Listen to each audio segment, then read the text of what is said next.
So guys, creatine ये word सुनते ही आपने उसके बारे में रिसर्च तो किया रहेगा, या तो फिर आपने अपने जिम ट्रेनर को या तो फिर अपने फ्रेंड को जो जिम जाता होगा उसको डेफिनेटली पूछा रहेगा। और उस कॉन्वर्सेशन में लास्ट में आपने सिर्फ एक ही क्वेश्चन पूछा रहेगा या फिर सोचा रहेगा दिमाग में कि क्या क्रिएटिन लेना सेफ है, या क्रिएटिन स्टीरॉयड है, या फिर क्रिएटिन एक्चुअल में क्या करता है अपने बॉडी में, उसको खाने के बाद में क्या होता है। इस वीडियो में मैं अच्छे से ब्रेक डाउन करूंगा कि क्रिएटिन क्या होता है, किसे लेना चाहिए और उसके साइड इफेक्ट्स क्या होते हैं। अगर आप इस चैनल पे नए हो तो फिर वो सब्सक्राइब वाला बटन जरूर दबाना। तो क्रिएटिन सबसे पहले होता क्या है, व्हाट इज क्रिएटिन? क्या क्रिएटिन एक स्टेरॉइड है? बहुत सारे लोगों को दिमाग में ये आता है कि क्रिएटिन एक स्टेरॉइड है, वो नेचुरल नहीं है, वो लेने से आपकी बॉडी है वो एनहांस्ड हो जाती है, आप नेचुरल स्टेट से हटके स्टीरॉइड वाले स्टेज में आ जाते हो। बहुत सारे लोग खुश भी हो जाते हैं, बट बहुत सारे लोगों को पता ही नहीं है कि क्रिएटिन ये वर्ड क्या है। क्रिएटिन एक्चुअल में क्या होता है, आपकी बॉडी खुद से भी प्रोड्यूस करती है, बट वो अमाउंट जो होता है, जो वो प्रोड्यूस करती है, वो बहुत कम होता है। तो उसके लिए हमको एक्सटर्नली क्रिएटिन या सप्लीमेंटेशन चालू करना पड़ता है। जो क्रिएटिन प्रेजेंट होता है फूड्स के अंदर, जो हम खाना खाते हैं, वो होता है एग्स हो गया, रेड मीट हो गए। मोस्टली नॉनवेज के अंदर आपको क्रिएटिन कंटेंट्स मिलता है, जिससे आप अपना क्रिएटिन प्रोडक्शन बढ़ा सकते हो। बट अगर आप एक वेजिटेरियन हो तो फिर आपको किस तरह से खाना चाहिए? नॉनवेज तो आप खा नहीं सकते हो, तो आप किस तरह से क्रिएटिन को बढ़ा सकते हो या उसका प्रोडक्शन इंक्रीज कर सकते हो? तो यहाँ पर आता है सप्लीमेंटेशन, जो हम लोग को बाहर मिलता है क्रिएटिन। तो अब आप पूछोगे कि जो बाहर क्रिएटिन मिलता है तो वो भी नॉनवेज होगा? नहीं, क्रिएटिन सप्लीमेंटेशन जो है वो वेजिटेरियन होता है, वो सब लोग कंज्यूम कर सकते हैं। क्रिएटिन लेने से क्या होता है उस पे हम लोग पहले बात करते हैं। क्रिएटिन क्या करता है, क्रिएटिन आपकी बॉडी में ऑलरेडी प्रोड्यूस होता रहता है, बट बहुत कम अमाउंट में। अब आप क्रिएटिन अगर बाहर से खाओगे तो फिर आपकी बॉडी जो है उसको यूज करती है वाटर होल्ड करने के लिए। हमारी बॉडी में जो मसल्स होते हैं वो 75% ऑफ मसल्स वाटर से ही बने हुए रहते हैं। इतना बेसिक तो सब लोगों को पता होता है। हमारी बॉडी में जो मसल्स में जो वाटर होल्ड किया रहता है,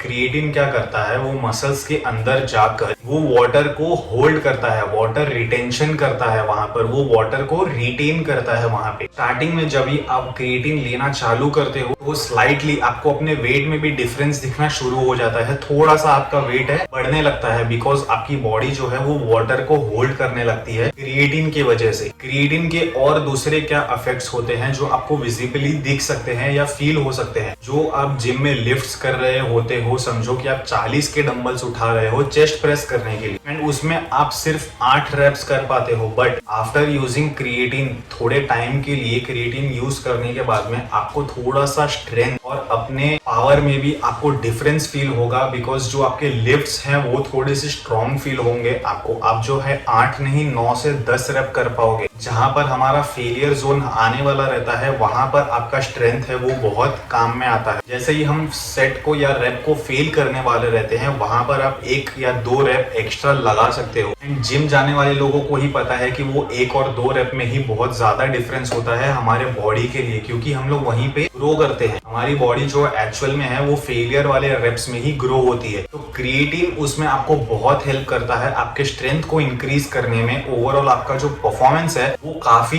इंक्रीज हो जाता है क्रिएटिन के थ्रू। अभी हम लोग बात करते हैं कि क्रिएटिन किसे लेना चाहिए। आपके गोल्स के ऊपर डेफिनेटली डिपेंड करता है कि आपको क्रिएटिन सप्लीमेंटेशन लेना चाहिए या नहीं लेना चाहिए, बिकॉज क्रिएटिन एक मोस्ट रिसर्च्ड सप्लीमेंट है पूरे इंडस्ट्री में। सबसे ज्यादा रिसर्च हुआ है क्रिएटिन के ऊपर। क्रिएटिन नेचुरल है, वो सब लोग ले सकते हैं। अगर आप भी लेने के बारे में सोच रहे हो तो फिर आप उसको डेफिनेटली ले सकते हो। उसके कुछ साइड इफेक्ट्स नहीं है। तो अगर हम लोग साइड इफेक्ट की बात कर रहे हैं, अगर आपके बॉडी को जितना पानी चाहिए अगर आप उससे ज्यादा उसको दोगे तो वो भी एक साइड इफेक्ट ही होता है आपके लिए। क्रिएटिन का भी अगर एक प्रॉपर डोसेज होता है या फिर प्रॉपर लिमिट होता है, उससे ज्यादा आप अगर उसको एक्सीड करोगे तो डेफिनेटली आपको साइड इफेक्ट्स दिखकर आएंगे। बट अगर आप उसको नॉर्मल रेंज में कंज्यूम करोगे, अगर 3 से 5 ग्राम कंज्यूम करोगे डेली, आपको कुछ भी नहीं होगा, बिकॉज आप एक सेफ जोन में रहोगे। कितना लेना चाहिए? जैसे मैंने पहले भी कहा, 3 से 5 ग्राम एक ऑप्टिमल रेंज है जहां पर आप कंज्यूम कर सकते हो डेली। बहुत सारे लोग बोलते हैं कि तुझे लोडिंग फेस करना चाहिए, 1 वीक के लिए तुझे 20-20 ग्राम लेने चाहिए, मतलब 6 से 7 दिन के लिए। फिर वापस से 7वें या 8वें दिन से तुझे 3 या 5 ग्राम लेना चाहिए। तो मैं लोडिंग फेज में बिल्कुल मानता नहीं हूँ, बिकॉज मैंने स्टार्टिंग से ही एक नॉर्मल रेंज को ही पकड़ा है एंड मैं उतना ही कंज्यूम करते आया हूँ आज तक।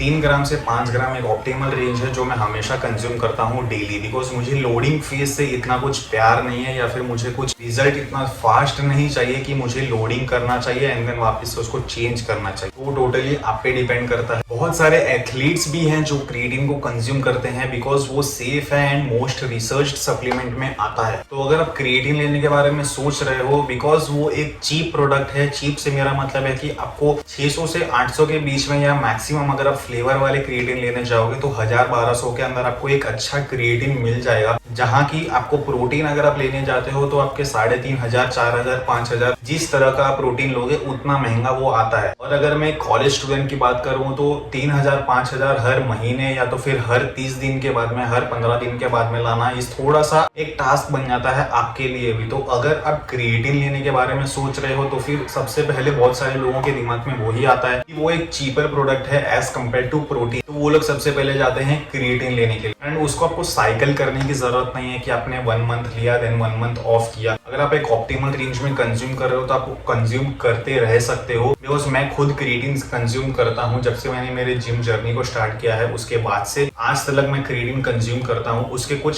साइड इफेक्ट्स नहीं है, बट उसके ऑप्टिमल जो रेंज है उसको एक्सीड मत करो। तो अगर आप ट्राई कर रहे हो क्रिएटिन लेने का तो कोई एक अच्छे कंपनी का लेना। फ्लेवर्ड वाले भी ले सकते हो बट फ्लेवर वाले मुझे इतना कुछ खास नहीं रखते हैं, इसके लिए मैं नॉर्मल वाले ही लेता हूँ। माइक्रोनाइज्ड या मोनोहाइड्रेट आप कौन से भी ले सकते हो, दोनों ही सेम काम करते हैं, बस थोड़ा सा प्राइस में डिफरेंस है। बिकॉज माइक्रोनाइज्ड में थोड़ा सा पाउडर फॉर्म रहता है, मोनोहाइड्रेट में वो थोड़ा सा रॉ फॉर्म में रहता है, दैट्स इट। और कुछ भी नहीं, जैसा भी कॉन्सेंट्रेट है वैसा भी आइसोलेट, उतना ही डिफरेंस होता है, बट कंटेंट्स दोनों में सेम है। तो आप क्रिएटिन लेने के बारे में सोच रहे हो तो डेफिनेटली गो फॉर इट। उसके कुछ भी साइड इफेक्ट्स नहीं है, अपने मॉम डैड को भी बताओ कि उसके साइड इफेक्ट्स नहीं होते हैं, आप डेफिनेटली ले सकते हो because for a reason most researched supplement. तो गाइस इस वीडियो से अगर आपको थोड़ी भी हेल्प हुई रहेगी तो फिर इस वीडियो पे एक लाइक कर देना एंड अपने किसी ऐसे फ्रेंड को शेयर करना जो क्रिएटिन को एक स्टेरॉइड समझता है या तो फिर वो क्रिएटिन लेने के बारे में सोच रहा होगा। मिलते हैं डेफिनेटली नेक्स्ट वीडियो में, तब तक के लिए take care and stay strong.